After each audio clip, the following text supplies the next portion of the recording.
जागृती करण्यासाठी हा उपक्रम यासाठी राबवला आहे। त्यासाठी काय आहे, प्रत्येक घर असेल, सोसायटी असेल, कार्यालय असेल, या ठिकाणी वॉटर हार्वेस्टिंग या ठिकाणी म्हणजे काय, ही पाईप दिसते का तुम्हाला? बघा ही पाईप दिसते का?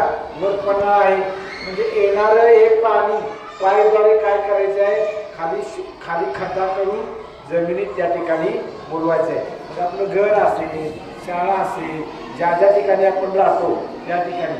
आणि बघा काय म्हणलं त्यांनी, योग्य मॅडम वाचावं काय म्हणजे, योग्य जागा निवडून रिचार्ज खड्डे पुनर्वसन। म्हणजे आपण बघा डोंगर उतारावर तुम्ही गेला तर काय करतात, अशा मोठमोठ्या चरा खोदतात कशासाठी, येणारं डोंगरावरचं पाणी वाहून न जाणे आणि त्या चरीमध्ये पाणी मुरून ते सुद्धा काय केलं जातं, डोंगरामध्ये त्या ठिकाणी मुरवलं जातं। म्हणजे आपल्याला काय करायचं आहे, पाणी आडवा आणि पाणी जिरवा ही पूर्वी स्लोगन होती का नाही, म्हणजे पाण्याचा जलस्रोत या ठिकाणी पाणथळ क्षेत्र या ठिकाणी वाढवायचं आहे आणि या पाणथळ क्षेत्रामध्ये भरपूर वृक्षांची त्या ठिकाणी लागवड करायची आहे। आता मी तुम्हाला एक शपथ देतो की फक्त शपथ काय करायची आहे, सगळ्यांनी म्हणायची। तर बघा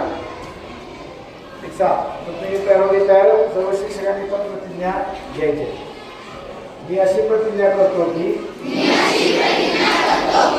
मी माझं कुटुंबीय पावसाच्या पडणाऱ्या थेंबाचा मी काटकसरीने वापर करेन। पाण्याचा प्रत्येक थेंब आणि थेंब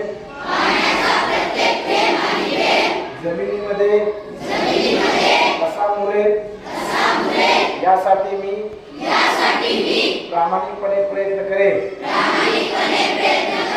पाण्याचं महत्त्व हे मला माहीत असून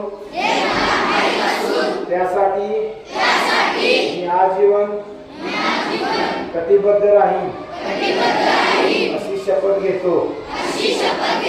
जय हिंद।